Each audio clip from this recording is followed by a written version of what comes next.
দর্শক, এই মুহূর্তে রাজধানীর শেওড়াপাড়া আছেন সহকর্মী ওমর ফারুক। সরাসরি যুক্ত হচ্ছি তার সাথে। ওমর, ভারী বৃষ্টিপাতে শেওড়াপাড়া এলাকায় পরিস্থিতি জানাবেন।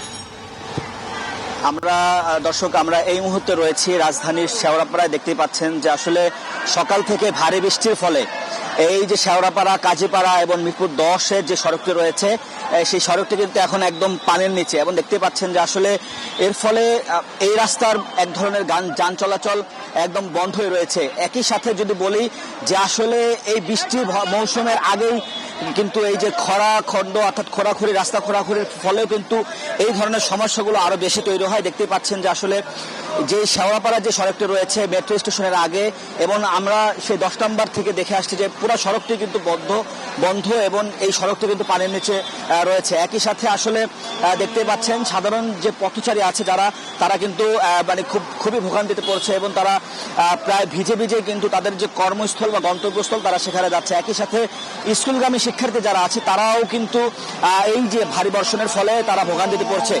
দেখতে পাচ্ছেন যে আসলে এই যে স্বল্প দূরত্বের রাস্তা পারাবারের জন্য কিন্তু বিভিন্ন ভ্যান গাড়ি তারা ব্যবহার করছে।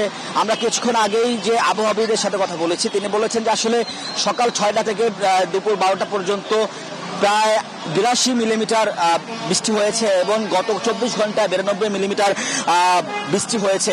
এবং আমাদেরকে আরো যদি জানিয়েছেন আগামী 48 ঘন্টা মাঝারি থেকে ভারী বৃষ্টিপাতের আশঙ্কা কিন্তু রয়েছে। একই সাথে বলে রাখি, ঢাকা, রংপুর, দিনাজপুর সহ বেশ কয়েকটি অঞ্চলে কিন্তু অতি ভারী বর্ষণের সতর্কতা জারি করা হয়েছে। দেখতে পাচ্ছেন যে আসলে আমিও কিন্তু এখানকার একটি গর্তে পড়ে একদম ভিজে গিয়েছি। তো এই হচ্ছে যে আজকে যে ঢাকার যে সার্বিক পরিস্থিতি। তো এই ছিল আমার কাছে সবশেষ শেওড়াপাড়া থেকে।